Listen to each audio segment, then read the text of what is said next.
Hello students, कैसे हैं आप सभी लोग। मैं हूं Pooja Singh and welcome back to my channel accounting master class. And इस समय हम डिस्कस कर रहे हैं सब्जेक्ट ऑर्गेनाइजेशनल बिहेवियर। एंड इस सीरीज में आज मेरा 20th लेक्चर वीडियो है। 19 लेक्चर वीडियो मैं ऑलरेडी अपलोड कर चुकी हूं एंड आज हम 20th lecture video on OB subject start करने जा रहे हैं। एंड आज के लेक्चर में हम एक बहुत इंपॉर्टेंट टॉपिक पढ़ने वाले हैं जिसका नाम है इंटरपर्सनल बिहेवियर। बहुत इंपॉर्टेंट टॉपिक है, तो ये आज के लेक्चर में हम पढ़ेंगे, हम समझेंगे कि what is interpersonal behaviour. Interpersonal behaviour क्या होता है, कितने टाइप का होता है, तो दो टाइप का होता है, cooperative and conflicting interpersonal behaviour, वो समझेंगे। उसके बाद TA that is transactional analysis, बहुत इंपॉर्टेंट है, वो समझेंगे। उसमें फिर मैं आपको दो इंपॉर्टेंट टूल बताऊंगी। One is Johari window, exam में बहुत पूछा जाता है जोहरी विंडो के बारे में, तो वो हम पढ़ेंगे। उसका डायग्राम ये है, हम डिटेल में समझेंगे। एंड उसके बाद हम डिस्कस करेंगे ईगो स्टेट। तो तीन ईगो स्टेट्स होती हैं, parent ego, adult ego and child ego. तो इनके बारे में भी डिटेल में आज के लेक्चर में हम डिस्कस करेंगे, राइट। और एक बात और है, प्लीज मेरे वीडियो को लाइक जरूर किया करिए, इससे हमें मोटिवेशन मिलता है। एंड कमेंट करके भी मुझे बताइएगा कि हाउ वाज दिस लेक्चर, ये लेक्चर कैसा था, आपको समझ में आया कि नहीं आया। ठीक है, तो चलिए आगे बढ़ते हैं, आज का लेक्चर हम स्टार्ट करते हैं। तो इंटरपर्सनल बिहेवियर, तो इंटरपर्सनल बिहेवियर समझने से पहले मैं आपको थोड़ा सा बता दूं, अभी तक हमने ओबी में जितने भी टॉपिक्स डिस्कस किए हैं, जैसे पर्सनैलिटी हुआ, परसेप्शन हुआ, लर्निंग हुआ, एटीट्यूड हुआ, वैल्यूज हुआ, इमोशनल इंटेलिजेंस हुआ, मोटिवेशन हुआ, ये सारे टॉपिक जो हमने पढ़े हैं ना, वो इंडिविजुअल डायमेंशंस थे। ओबी के इंडिविजुअल डायमेंशन एक पर्सन से रिलेटेड थे, इंडिविजुअल डायमेंशन के थे। लेकिन आज जो हम टॉपिक पढ़ने जा रहे हैं दैट इज इंटरपर्सनल बिहेवियर। यानी आज जो टॉपिक हम पढ़ने जा रहे हैं वो बेसिकली ये है कि जब कोई इंडिविजुअल दूसरे इंडिविजुअल से इंटरेक्ट करता है तो उस टाइम जो बिहेवियर है उसके बारे में आज हम पढ़ने जा रहे हैं। जबकि इससे पहले हमने जितने टॉपिक पढ़े, जो अभी मैंने आपको बताया, पर्सनैलिटी, परसेप्शन, लर्निंग, एटीट्यूड, ये सब, तो वो एक इंडिविजुअल डायमेंशन थे। ठीक है, एक इंडिविजुअल पर्सन से रिलेटेड थे। लेकिन ऑर्गेनाइजेशन में when a person come in contact with other person, जब एक पर्सन दूसरे पर्सन के कांटेक्ट में आता है ऑर्गेनाइजेशन में, तब उसका बिहेवियर किस टाइप का होना चाहिए, किस टाइप का होता है, वो सब हम पढ़ेंगे इंटरपर्सनल बिहेवियर में। देखिए, तो इंटरपर्सनल बिहेवियर क्या होता है। Interpersonal behaviour is how two person interact in any setting, यानी किसी सेटिंग, किसी ऑर्गेनाइजेशन में या किसी भी ऑर्गेनाइजेशन में किस तरीके से दो पर्सन इंटरैक्ट करते हैं, दो पर्सन किस तरीके से इंटरैक्ट करते हैं, this is called interpersonal behaviour. देखिए, नाम से ही समझ में आ रहा है, इंटरपर्सनल यानी ये एक पर्सनल, ये एक पर्सन, फिर ये इंटरपर्सनल यानी एक दूसरे से किस तरीके से इंटरैक्ट कर रहे हैं, this comes under interpersonal behaviour. And interpersonal behaviour क्या होता है, वो बिहेवियर या ये action that are present in human relation, यानी ह्यूमन रिलेशन, एक पर्सन का दूसरे पर्सन से जो रिलेशन होता है, इसमें ये दोनों पर्सन किस तरीके से अपना बिहेवियर रखते हैं, क्या एक्शन रखते हैं, किस तरीके से रिस्पॉन्ड करते हैं, this comes under interpersonal behaviour. तो इंटरपर्सनल बिहेवियर क्या है, ये एक रिलेशनशिप है which occurs as a result of social interaction between two people. दो लोगों के बीच में जो सोशल इंटरेक्शन होता है, ठीक है, दोनों आपस में मिलते हैं, सोशल इंटरेक्शन होता है, इसके कारण इंटरपर्सनल बिहेवियर मतलब आता है। ठीक है, तो इंटरपर्सनल बिहेवियर बेसिकली क्या है, it is a paired relationship. कोई इंडिविजुअल अकेला है तो उसका कोई इंटरपर्सनल बिहेवियर नहीं है। ठीक है, ये कब आता है, जब एक पर्सन दूसरे पर्सन के कांटेक्ट में आता है, तो it is a paired relationship.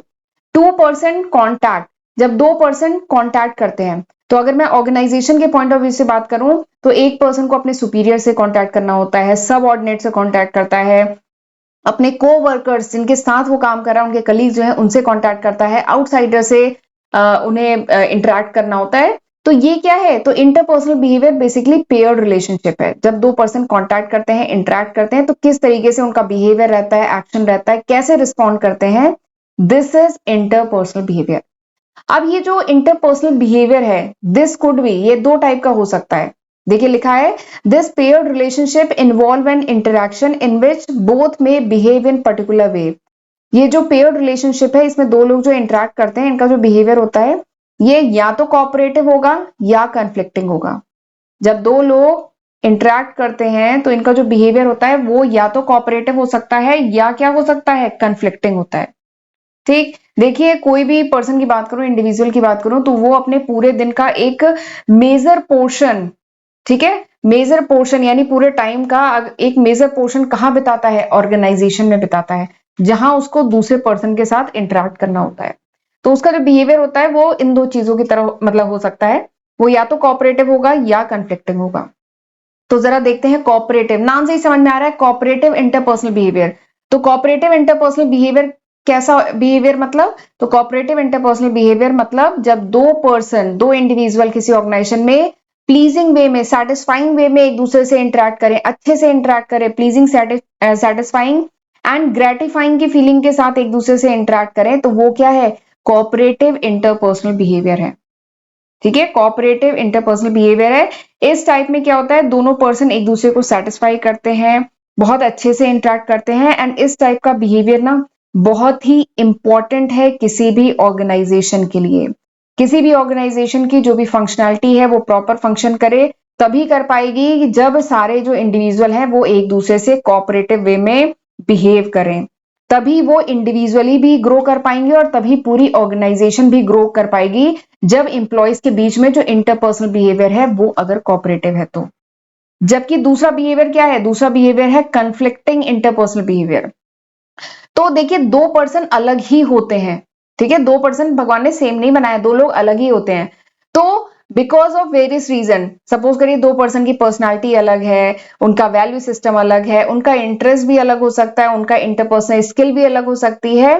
तो इन सब रीजन के कारण उनके बीच में अगर कंफ्लिक्टिंग इंटरपर्सनल बिहेवियर इमर्ज होता है, ठीक है, ये सब कारण हो सकते हैं बहुत सारे, दो लोग अलग होते हैं तो इनमें बहुत सारे डिफरेंसेस होंगे, तो इन डिफरेंसेस के कारण कंफ्लिक्टिंग इंटरपर्सनल बिहेवियर इमर्ज होता है। लेकिन ये जो कंफ्लिक्टिंग इंटरपर्सनल बिहेवियर है ना, this is very dangerous for the organisation and individual too. वो इस इंडिविजुअल के लिए एंड ओवरऑल ऑर्गेनाइजेशन की फंक्शनिंग के लिए बहुत खतरनाक है। It dysfunction the normal functioning of the organisation, ये नॉर्मल फंक्शनिंग को डिस्टर्ब कर देता है।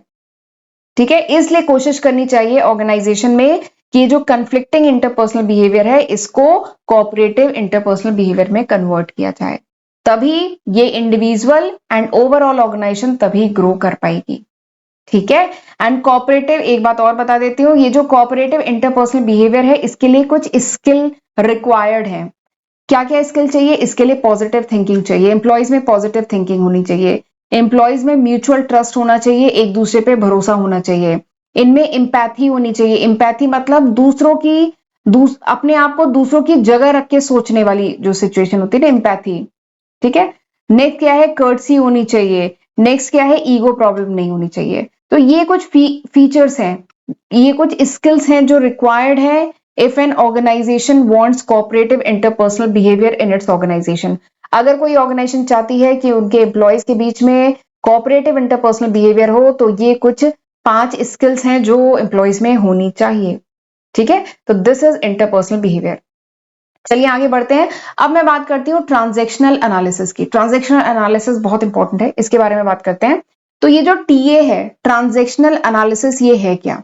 देखिए ट्रांजैक्शन मतलब क्या होता है, वैसे तो ट्रांजैक्शन मतलब होता है लेन देन, व्यापार या बिजनेस के टर्म में बात करें, ट्रांजैक्शन मतलब क्या होता है, लेन देन।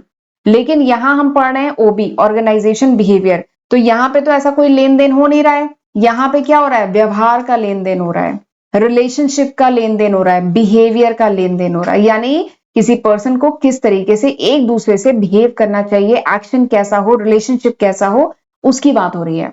तो ट्रांजैक्शनल एनालिसिस क्या है, this is a method. Transactional analysis एक मेथड है, या कह लीजिए ये कुछ टूल्स प्रोवाइड करता है जिससे एनालाइज किया जा सकता है एंड अंडरस्टैंड किया जा सकता है इंटरपर्सनल बिहेवियर। ठीक है, कोई इंप्लॉय, कोई इंडिविजुअल किस तरीके से दूसरे इंडिविजुअल के साथ बिहेव कर रहा है, कैसे रिस्पॉन्ड कर रहा है, कैसे रिलेशनशिप या एक्शन उसका कैसा है, इसको एनालाइज करना एंड इसको अंडरस्टैंड करने का एक मेथड है ट्रांजैक्शनल एनालिसिस। ट्रांजैक्शनल एनालिसिस में बहुत सारे टूल बताए गए हैं, जिसमें से 2 इंपॉर्टेंट टूल हैं, ego state and Johari window, वो अभी हम पढ़ेंगे। तो समझ में आ गया ट्रांजैक्शनल एनालिसिस क्या है। ट्रांजैक्शन मतलब लेन देन, तो यहाँ पे व्यवहार का लेन देन हो रहा है, इंटरपर्सनल बिहेवियर का लेन देन हो रहा है। तो ट्रांजैक्शनल एनालिसिस मतलब analysing and understanding the interpersonal behaviour, यानी दो इंडिविजुअल या 2 एम्प्लॉय किस तरीके से एक दूसरे से बिहेव कर रहे हैं, इनको एनालाइज करना, अंडरस्टैंड करना, ये ट्रांजैक्शनल एनालिसिस है, ये मेथड है। ठीक है, व्हेन पीपल इंटरैक्ट, जब लोग इंटरैक्ट करते हैं, देयर इज सोशल ट्रांजैक्शन। जब लोग इंटरैक्ट करते हैं, एक दूसरे से बात करते हैं, इंटरैक्ट करते हैं, तो सोशल ट्रांजैक्शन होता है जिसमें one people respond to another, जिसमें एक पर्सन दूसरे पर्सन को रिस्पॉन्ड करता है, जवाब देता है। The study of these transaction between people is called transactional analysis. यही जो ट्रांजेक्शन है, यानी दो लोग जब आपस में इंटरैक्ट करते हैं, बात करते हैं, ठीक है, ट्रांजैक्ट करते हैं, तो किस तरीके से एक पर्सन दूसरे से ट्रांजैक्ट करता है, किस तरीके से बात करता है, बिहेव करता है, उसी की जो स्टडी है दैट इज ट्रांजेक्शनल एनालिसिस। ठीक है, तो ये मैंने आपको दो डिफिनीशन दे दी ट्रांजेक्शनल एनालिसिस की। समझ में आ गया ट्रांजेक्शनल एनालिसिस। अब एक बात है, ये कॉन्सेप्ट दिया किसने? तो ये कॉन्सेप्ट जो है एरिक बेरन, इन्होंने ट्रांजेक्शनल एनालिसिस का ये जो कॉन्सेप्ट है सबसे पहली बार इन्होंने डेवलप किया, इस पे इन्होंने बहुत काम किया है। 1950 में ये कॉन्सेप्ट आया था ट्रांजेक्शनल एनालिसिस का फॉर साइकोथेरेपी। साइकोथेरेपी के लिए इन्होंने, एरिक बेरन ने ये कॉन्सेप्ट लाया था ट्रांजेक्शनल एनालिसिस का। एंड ट्रांजेक्शनल एनालिसिस में आता क्या क्या है, मैंने बताया था ना, इसमें कोई टूल्स हैं, तो कौन कौन से टूल्स हैं? पहला है एनालिसिस ऑफ अवेयरनेस, जिसमें हम पढ़ते हैं जोहरी विंडो। दूसरा है स्ट्रक्चरल एनालिसिस, जिसमें हम पढ़ते हैं ईगो स्टेट, 3 ईगो स्टेट हैं वो पढ़ेंगे। Script analysis, game analysis. तो ट्रांजेक्शनल एनालिसिस में ये 4 चीजें आती हैं। ठीक है, कुछ और भी टूल्स हैं, बट इसमें इंपॉर्टेंट और जो आपके सिलेबस में है वो 2 इंपॉर्टेंट है, एक है जोहरी विंडो एंड दूसरा है ईगो स्टेट। तो इन्हीं को अब हम डिटेल में पढ़ेंगे। ठीक है, तो चलिए पहले स्टार्ट करते हैं विद जोहरी विंडो, बहुत इंपॉर्टेंट है। तो जोहरी विंडो क्या है? आप इसका नाम भी सोच रहे होंगे कैसा नाम है, जोहरी विंडो। ठीक है, जबकि ये इंडिया की नहीं है, ये जो कॉन्सेप्ट है जोहरी विंडो का, ये बाहर फॉरेन जो साइकोलॉजिस्ट थे उन्होंने दिया था, लेकिन इसका नाम जोहरी क्यों है वो मैं अभी आपको बताऊंगी। तो पहले जोहरी विंडो देख लेते हैं, उसके बाद ये नाम ऐसा क्यों है वो हम डिस्कस करेंगे। तो जोहरी विंडो जो है, दिस इज अ टेक्निक, ये एक टेक्निक है जिसको डिजाइन किया गया to help people better understand their relationship with themselves and other. यानी जोहरी विंडो एक टेक्निक है जिसको डिजाइन किया गया था ताकि लोग समझ सके, अंडरस्टैंड कर सके कि लोगों का अपने आप के साथ एंड दूसरों के साथ किस टाइप का रिलेशनशिप है। की बात समझ में आई? जोहरी विंडो एक टेक्निक है जो डिजाइन की गई ताकि समझा जा सके कि लोगों का, किसी इंडिविजुअल का अपने साथ एंड दूसरों के साथ किस टाइप का रिलेशनशिप है। ठीक है, ये देखिए यहां पे लिखा है relationship with themself and other, किसी इंडिविजुअल का अपने साथ एंड दूसरों के साथ किस टाइप का रिलेशनशिप है, इसको समझा जा सके, इसलिए ये कॉन्सेप्ट आया था जोहरी विंडो की, जो टेक्निक है इसे डिजाइन की गई थी।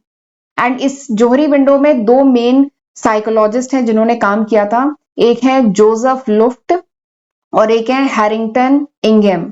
इन्होंने 1955 में ये जोहरी विंडो का कॉन्सेप्ट लाया था। एंड जोहरी विंडो जनरली कहां पे यूज हो रहा था? ये जो सेल्फ हेल्प ग्रुप्स होते हैं या जो कॉर्पोरेट्स होते हैं उनमें इन जोहरी विंडो का जो कॉन्सेप्ट है बहुत ज्यादा यूज किया जाता है। और अब मैं आपको बताती हूँ कि जोहरी विंडो का नाम कहां से आया। तो बेसिकली ये है ना, ये 2 साइकोलॉजिस्ट हैं, इनका जो फर्स्ट नेम है ना, इनके स्टार्टिंग के कुछ लेटर्स लिए गए, जैसे जोसेफ का JO और हैरिंगटन का HARI, तो यहां से बना जोहरी, जो हरी, जोहरी विंडो। तो name of this model is a combination of their first name. तो ये जो 2 साइकोलॉजिस्ट थे, इनका जो नाम है उसके जो फर्स्ट लेटर्स हैं उनको यूज करके ये नाम बना जोहरी विंडो। तो देख लेते हैं जरा ये विंडो है क्या। तो दिस इज जोहरी विंडो, तो यही जोहरी विंडो है। बेसिकली जोहरी विंडो में 4 डिफरेंट क्वाड्रेंट्स होते हैं, ये 4 डिफरेंट क्वाड्रेंट्स हैं जो मिलके रिप्रेजेंट करते हैं किसी भी पर्सन को, कि वो जो पर्सन है उसका बिहेवियर कह लीजिए कैसा है इन रिलेशन टू अदर्स। ठीक है, किस बेसिस पे, ये मैं अभी आपको इस डायग्राम से समझाती हूँ। देखिए यहाँ पे मैंने 4 बातें लिखी हैं। एक है इंफॉर्मेशन नोन टू सेल्फ, यानी किसी पर्सन को अपने बारे में कौन सी इंफॉर्मेशन पता है। Information not known to self, यानी हमें अपने बारे में क्या चीज नहीं पता है। Next is information known to others, यानी हमारे बारे में कौन सी इंफॉर्मेशन दूसरों को पता है। अगला क्या है? Information not known to others, यानी हमारे बारे में कौन सी इंफॉर्मेशन दूसरों को नहीं पता है। और इस 4 क्वाड्रेंट में 4 इंपॉर्टेंट बातें हैं, एक है ओपन, एक है ब्लाइंड, एक है हिडन सेल्फ, एक है अननोन। ठीक है, तो दिस इज जोहरी विंडो। अब एक एक करके इन चारों के बारे में मैं आपको बताती हूँ। ये बहुत इजी कॉन्सेप्ट है, समझ में आ जाएगा। देखिए सबसे पहले बात करते हैं ओपन सेल्फ की। तो नाम से ही समझ में आ रहा है ओपन सेल्फ मतलब क्या है। ये जो क्वाड्रेंट है, ओपन सेल्फ जो है, ये जो क्वाड्रेंट है, ये बेसिकली वो स्टेट बताता है अबाउट एन इंडिविजुअल, जहां पे जो इंडिविजुअल है उसका जो बिहेवियर है, फीलिंग है, जो भी मोटिव है, it is known to self, यानी उसे खुद भी पता है, and this information is known to others, यानी दूसरों को भी पता है। ठीक है, ये बात समझ में आई। ओपन सेल्फ मतलब क्या है, ये पर्सन ओपन है, यानी उसको अपने बारे में जो भी उसकी फीलिंग है, जो भी उसका बिहेवियर है, जो भी उसका मोटिव है, वो उसे खुद भी पता है, एंड उसके आसपास जो दूसरे लोग हैं उन्हें भी पता है। तो जनरली ऐसे लोग क्या होते हैं, ऐसे लोग एक कहते हैं ना खुली किताब है, तो ऐसे लोग एक ओपन बुक टाइप होते हैं। ऐसे लोग स्ट्रेट फॉरवर्ड होते हैं, जो बात है वो कह देते हैं। ठीक है, वो ऐसे लोग शेयरिंग होते हैं, अपनी बातें शेयर करते हैं। तो दिस इज ओपन सेल्फ, ये पहला टाइप का स्टेट है। ठीक है, ओपन सेल्फ। दूसरा क्या है, ब्लाइंड सेल्फ। अगला क्या है, ब्लाइंड सेल्फ।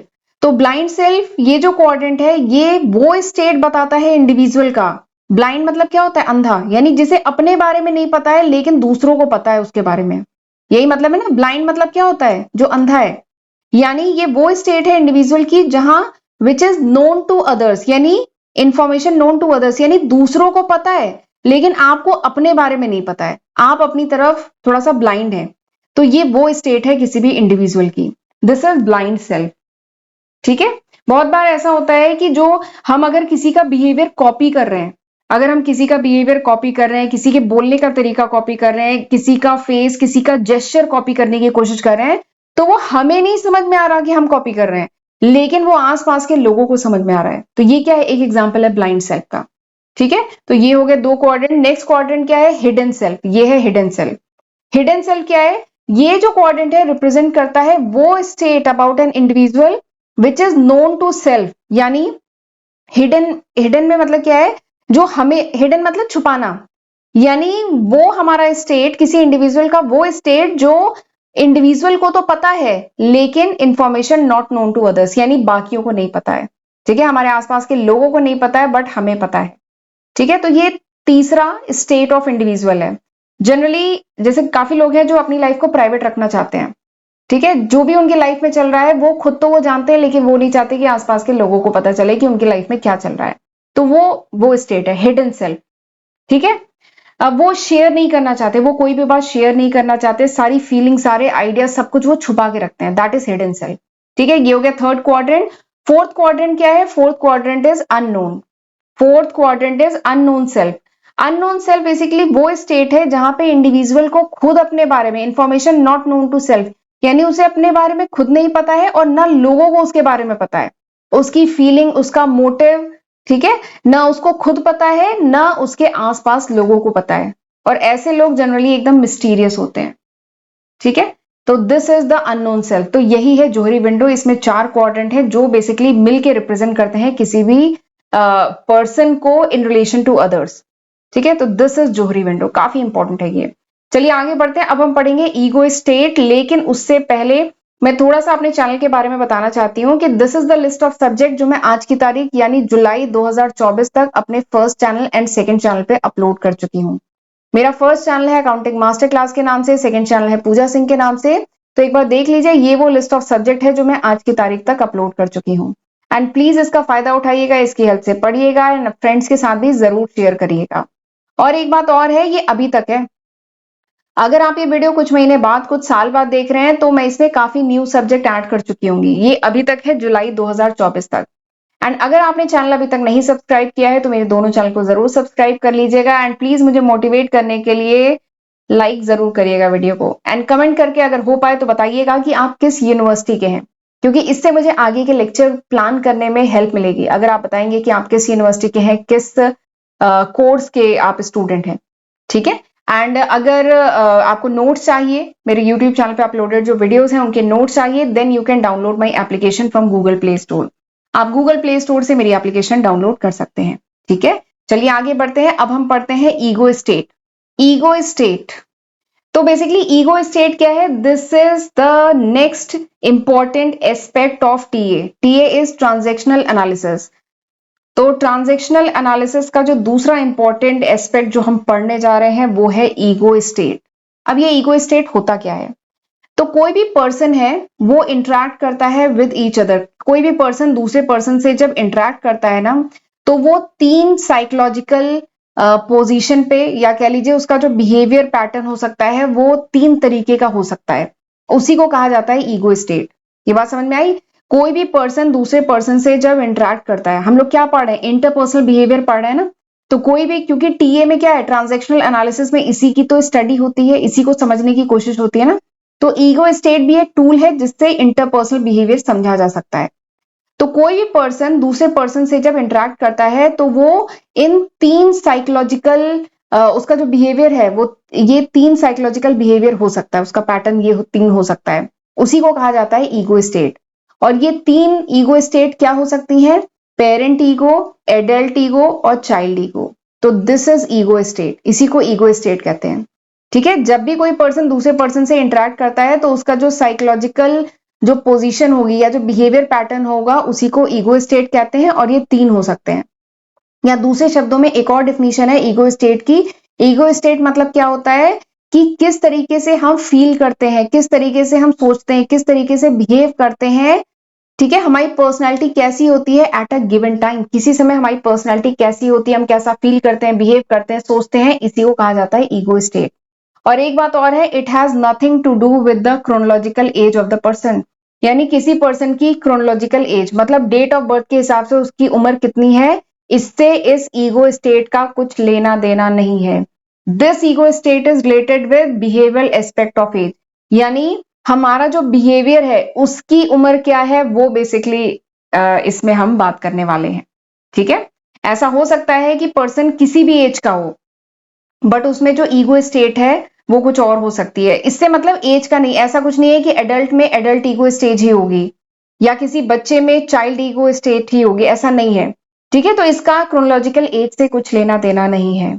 एक person of any age may have any of these ego states in varying degree, यानी वो पर्सन किसी भी एज का है उसमें इन तीनों में से कोई भी ईगो स्टेट हो सकती है अलग अलग डिग्री की। ठीक है, तो दिस इज ईगो स्टेट। अब इन 3 ये जो ईगो स्टेट मैंने आपको बताई है उसके बारे में चलिए डिटेल में पढ़ते हैं। पहला है पेरेंट ईगो।